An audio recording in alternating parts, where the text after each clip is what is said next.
నేను మీ గాయత్రి, శ్రీమాత్రే నమః. చూస్తున్నారు కదా, గుర్తుపట్టారా ఇవేంటో? ఎవరన్నా వెంటనే టక్కున గుర్తొస్తే కామెంట్ చేయండి. పన్నీర్ ముక్కలండి, కట్ చేసి పెట్టుకున్న పన్నీర్ కర్రీ వండుతున్నాను. అట్లనే పచ్చిమిర్చి ఇట్లా కాయలు వేసుకుంటే మనం మిర్చి సాలన్ కూడా వండుకుంటాం, మిర్చి కర్రీ కూడా మసాలా కర్రీ వండుతాం కదండి. ఇట్లా కొన్ని మిర్చి కట్ చేయకుండా వేస్తే ఇష్టమైన వాళ్ళు తినచ్చు, లేకుంటే తీసి పక్కన పడేయచ్చు. దీంట్లో సారం అంతా ఉడికినప్పుడు కర్రీలోకి వెళ్ళిపోతుంది. అట్లనే కొంచెం సాజీరా, 2 బిర్యానీ ఆకులు గ్రేవీ తయారు చేసి పెట్టుకున్నానండి.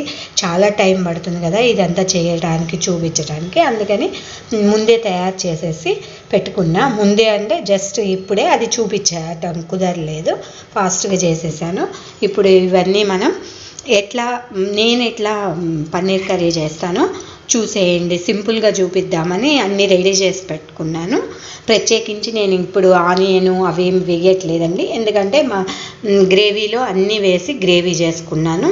టమాటా, ఆనియన్, కొబ్బరి, జీడిపప్పు అన్నీ అప్పుడు చూపించడం కుదరలేదు, ఫాస్ట్గా చేయాలని. ఈసారి ఎప్పుడన్నా గ్రేవీ ఎట్లా చేశానో చూపిస్తా. కావాలంటే నా వీడియోస్లో వెనకట ఒకటి అన్ని కర్రీస్కి ఉపయోగపడే గ్రేవీ ఎలా చేసుకోవాలని వీడియో పెట్టాను, అది చూసుకోండి. పిన్ చేస్తాను కావాలంటే. ఇప్పుడైతే ఈ కర్రీ మొదలు పెడదాము, ఎలా చేయాలో చూద్దాము. గిన్నె పెట్టుకున్నానండి, వేడి ఇంకా కాలేదు, ఇప్పుడే పెట్టాను స్టవ్ మీద. అట్లనే నెయ్యి వేసుకుంటున్నాను. మనకి నచ్చినంత వేసుకోవచ్చండి. చూస్తున్నారు కదా, చిటపట్లాడుతున్నాయి. నీళ్ళల్లో ఏదైనా తడి ఉంటే గిన్నె కడిగి పెట్టా కదా, అందుకని ఆ చిటపటకి ఇట్లా అవుతోంది. కొంచెం నెయ్యి కూడా కరిగిపోయింది, అక్కడక్కడ ఇంకా తెల్లగా ఉంది కదా, అది కూడా కరుగుతుంది. ఇప్పుడు దీంట్లో కొంచెం సాజీరా, బిర్యానీ ఆకు వేసుకుంటున్నానండి.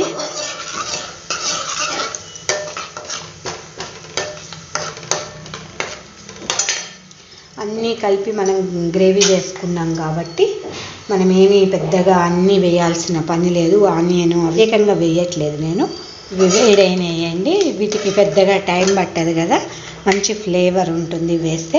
పచ్చిమిర్చి ఘాట్లు పెట్టుకొని వేసుకున్నానండి, లేకపోతే మనకి పేలి మొహాన పడతాయి. అట్లనే నేను గ్రేవీకి నానబెట్టుకున్న జీడిపప్పు ఉందండి, కొన్ని ఉంచాను. ఇట్లనే పోపులో వేసేసుకుంటున్నాను. కొన్నేమో గ్రేవీ చేయడానికి యూజ్ చేశాను, కొన్నేమో దీంట్లో వేసుకున్నాను. అట్లనే కస్తూరి మేతి కొంచెం వేసుకుంటున్నానండి, మంచి ఫ్లేవర్ ఉంటుంది ఇట్లాంటి మసాలా కర్రీస్కి, బిర్యానీలకి. అట్లనే అల్లం వెల్లిపాయ పేస్ట్ అండి, మనం అల్లం వెల్లిపాయ ముక్కలు కూడా వేసుకోవచ్చు.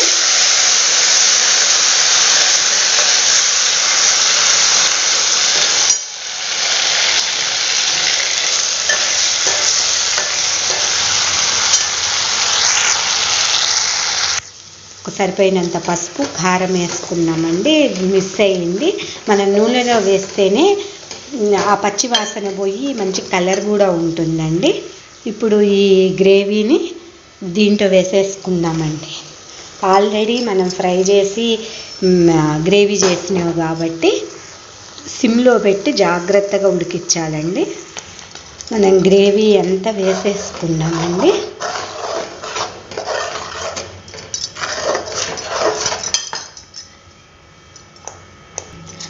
మనం ఇప్పుడు గరం మసాలా పొడి తగినంత వేసుకుంటున్నానండి, మన టేస్ట్కి తగ్గట్టు. కొంచెం ధనియాల పొడి, కొద్దిగా జీలకర్ర పొడి, అన్ని మసాలాలు, పొడి మసాలాలు వేసేసుకున్నానండి. దీన్ని ఇట్లా కలుపుదాము.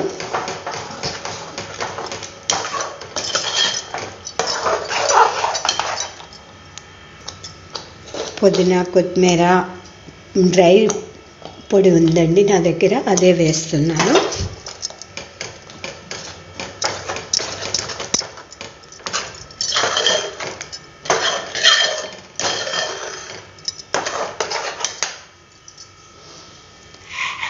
ఇప్పుడు టేస్ట్కి తగ్గట్టు సాల్ట్ వేసుకుందామండి.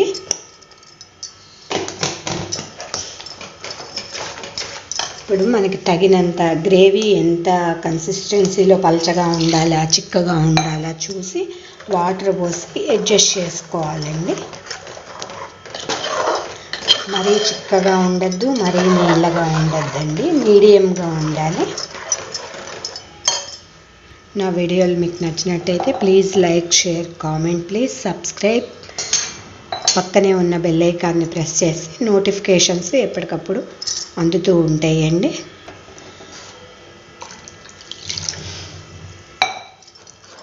ఇది మళ్ళీ ఒక 5 minutes 10 minutes ఉడికిస్తాం కాబట్టి కొద్దిగా వాటర్ పోసుకున్నానండి. ఎందుకంటే ఈ స్టేజ్లో మనం పన్నీర్ ముక్కలు వేసుకుందాం. పన్నీర్ వేయిస్తే బెండు అవుతాయండి.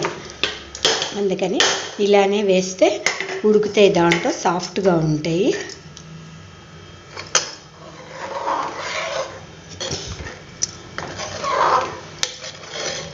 సిమ్లో పెట్టి నిదానంగా ఉడికించుకుందామండి. దీన్ని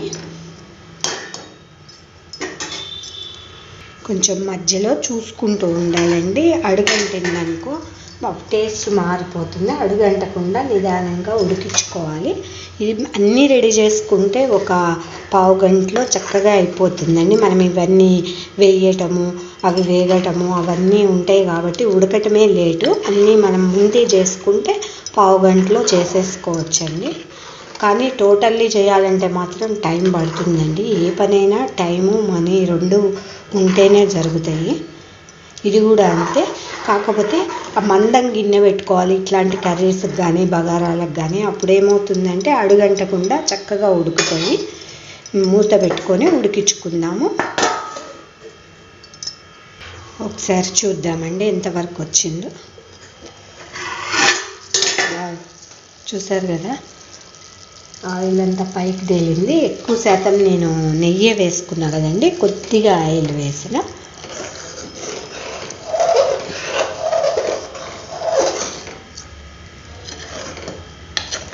ఇంకొంచెం చిక్కబడేదాకా ఉండనిద్దాము.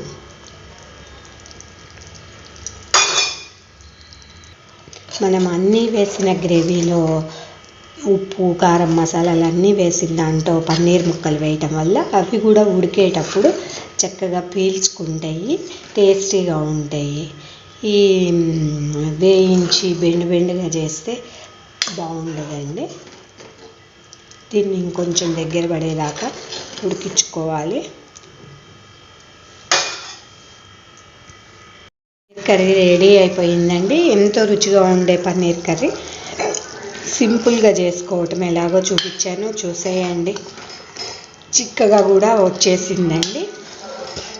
ఈ పూరీల్లోకి, చపాతీల్లోకి, వేటిట్లోకైనా తినచ్చండి.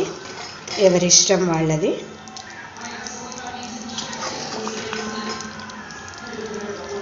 Thank you for all.